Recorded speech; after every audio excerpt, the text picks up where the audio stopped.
Alright, so this is what our final piece will look something like. I'm just smoothing it right there so you can see. And we're going to take the two pieces and combine them together. So I'll hide the one that I just made and then we'll redo the process. And I always want to keep a copy of these things so in case I need to go back to it and change something, or if I need to snap to it later or something like that. So I'm going to go ahead and put this on a layer so we can start working on it by itself and hide everything else. There we go. Okay, so the first thing we do obviously is to combine these two things together. And then I'm going to take these little edges in the back here and make sure that they're aligned, but I want to do it in a way where the topology seems balanced between the two different sides.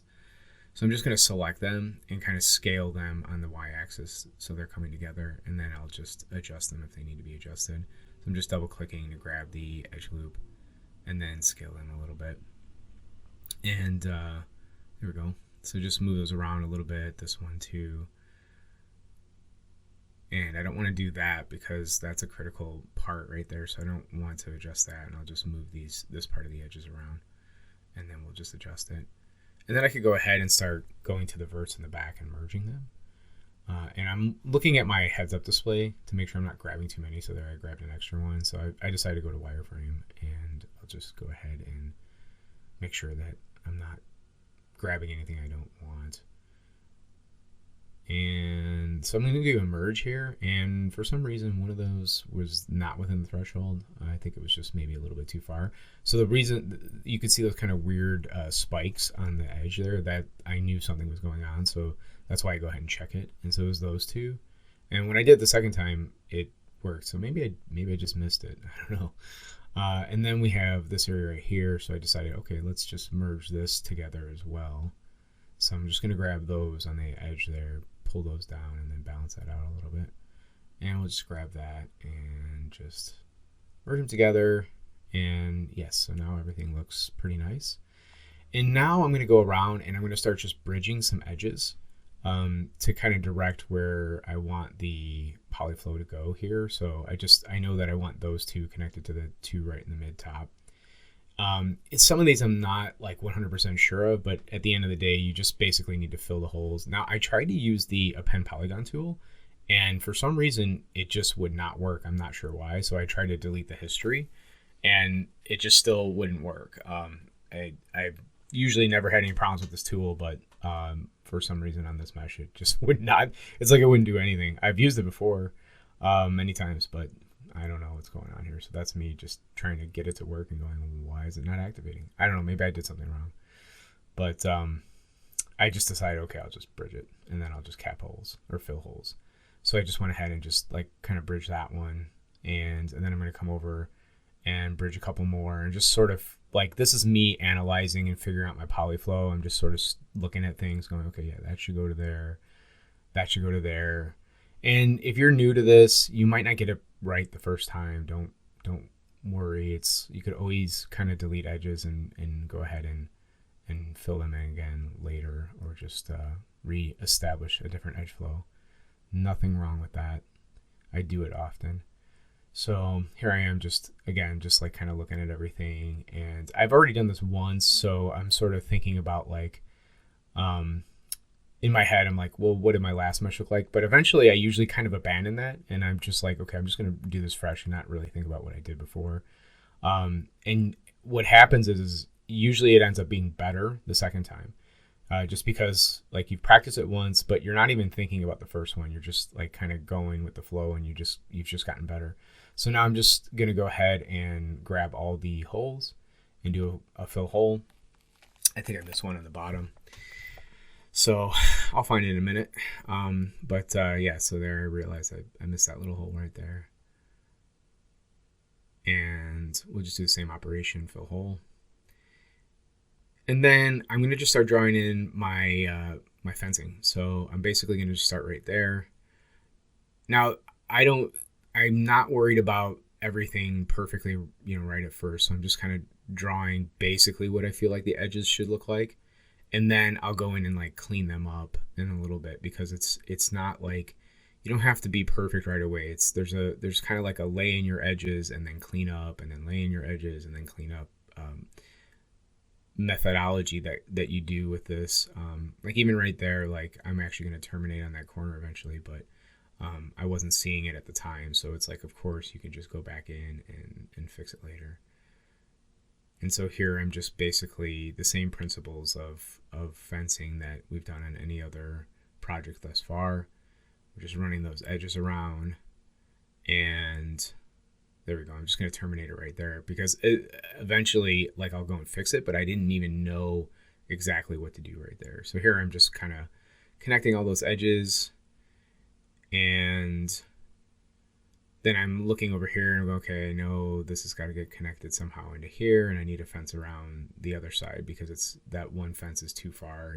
It's actually for the kind of the front face. Now I need one for that inner corner. So I'm just basically working another fencing operation in there, and then coming around this area here. Now there's going to be other pieces that we work into here, but I just got to do this a step at a time, because if I try to work everything in at once, it's going to get, like, it makes it much harder. So if I just work with this and get this piece correct, then I can work with the other piece later.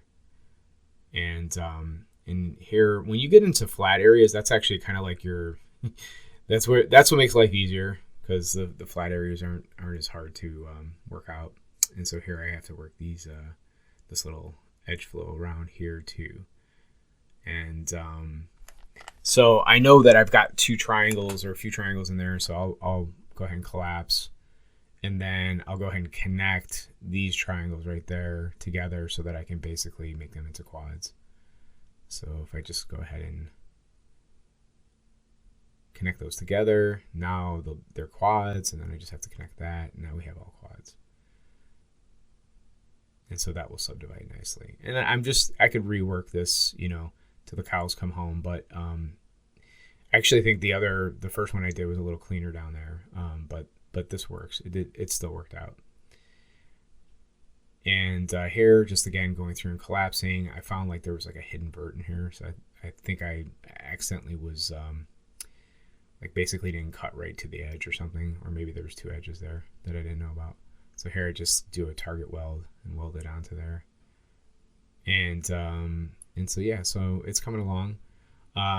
Again, you got to figure out where you can remove edges to make it all quads, or sometimes you have to add edges in.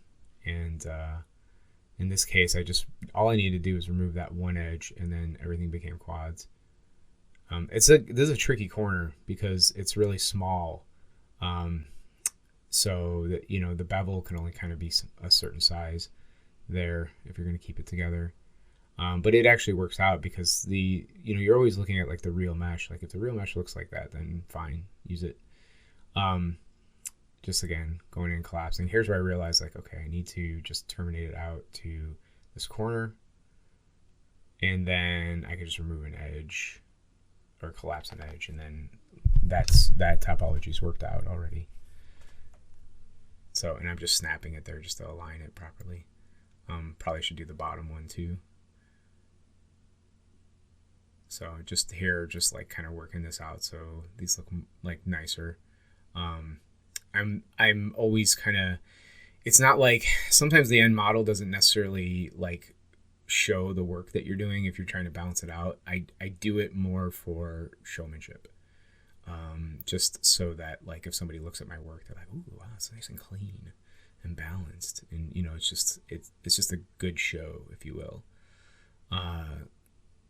So, that could be the difference between you getting the job and somebody else getting the job. Like, let's say you guys can model the same stuff, but yours is nice and clean and balanced and even. And they're like, like when they render it, it looks the same, but this person's looks better when I just look at the wireframe, Okay, so there, I'm okay leaving that like that, even though that's normally not how I would terminate a corner, because this model is going to be smooth anyway, which is going to like make that quads. So I know that for sure that this is a model that I'm using that's definitely going to be smooth at least once, because otherwise all the corners wouldn't work right. because those hard corners are not what I'm looking for. So yeah, so when I do that, and you could see like the polyflow like redirects right into the other piece, and now I'm just putting in the holding edges, and then I'll check it again, and then I see that like, yeah, that's looking pretty good. Now I didn't in this video actually go and look at the original and work it into the original, but now I'm just examining everything, making sure everything looks good. And then I'm gonna adjust some of the verts a little bit because again, I think they look funny. Like here, that one looks a little bit off to me, so I'm just gonna basically adjust it so it looks like it's a circular going towards the center. And there we go. I just move these around a little bit, and that's pretty much it. So yeah, it didn't take too long. Although I'm playing this, I'm narrating, and I'm playing this at half or 1.5 speed. So here, this is like my extra one. I'm gonna make an extra one and actually smooth it, so you can see. This is what the topology looks like when it's actually smooth, and I think I did it ×2. But I'd probably only do it at ×1 if I was actually gonna, just have that sitting in the Maya file and being used later. But that's the mesh I can snap to. So that's it for this one. Thanks for watching, and have a great